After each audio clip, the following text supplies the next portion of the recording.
A double amputee fights ghosts with his phantom limbs. A Fringly Reddit story. Hold your mauling hellspawn. Kevin's voice echoed fiercely through the underground station.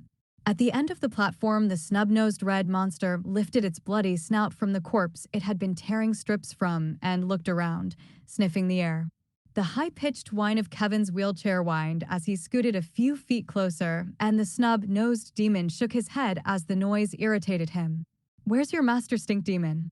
Kevin kept his voice as level and steady as he could while his nerves churned inside.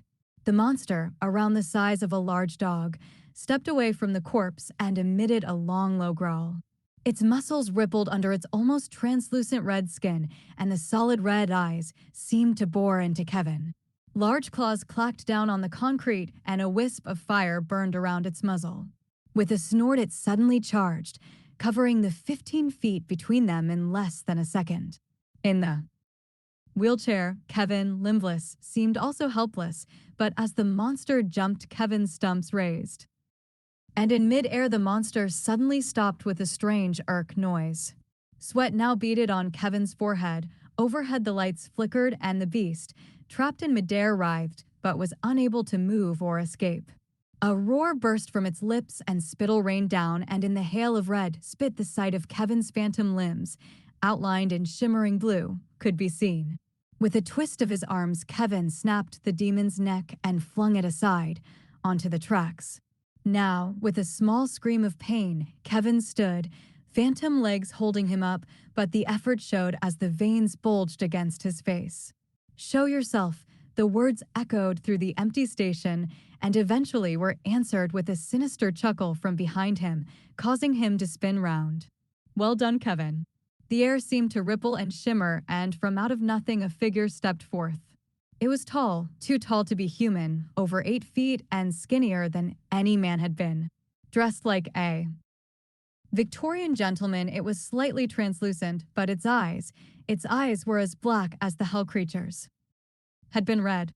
"I see you've learned some new tricks." They stood on the platform, Kevin on phantom limbs and the apparition shimmering in the flickering fluorescent lights. A gust of air blew through the station, and a moment later the noise came.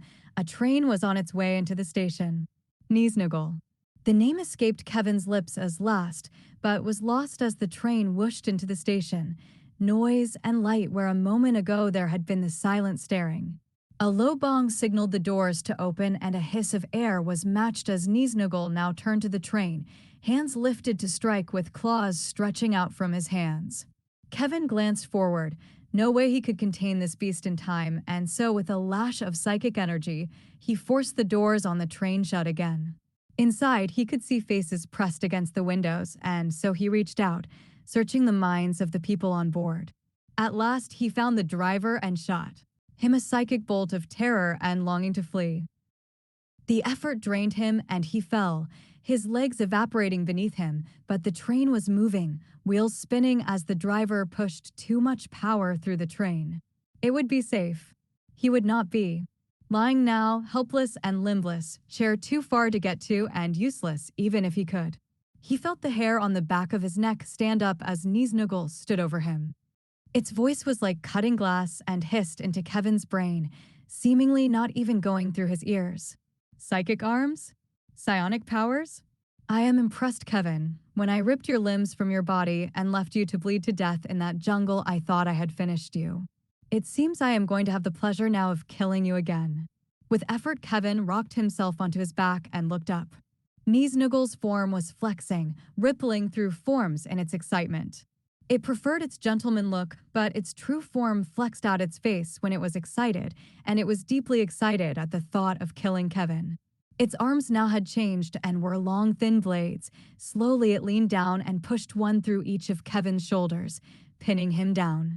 Familiar, isn't it? We've been here before, Kevin, and last time you failed just like this. Helping others is your weakness.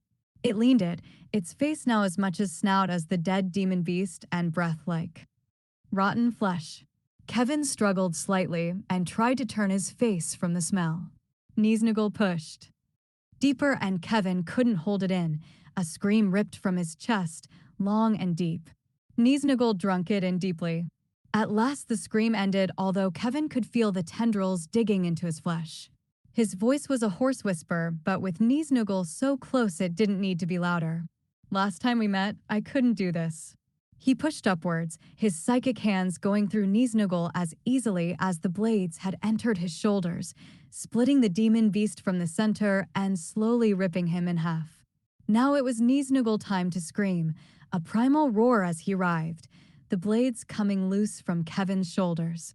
It doesn't matter anymore if you stick me with your filthy blades. I've moved beyond that. Now Kevin rose, his phantom legs coming back and lifting them both up, Niesnuggle impaled and half split open, panting and gasping. You taught me that when you took my limbs, you taught me to use pain for power, so I have you to thank for that. Now I'll send you back to the hell where you came from. With a slightly movement, the demon ripped in half, not too fast and with it screaming as it sent.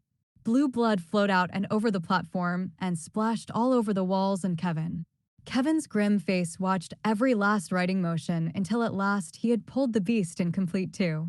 All noise and movement had stopped now, and with emotion he crushed the remains into a paste on the floor. Slowly he moved backwards and found his chair, sinking into it again. Dripping with blue blood, he fired the chair up again and slowly moved across the platform, back towards the lifts. The chair's wheels slipped and skidded on the slick wet floor, blue blood mingling as his own red blood dripped down. For now it was over.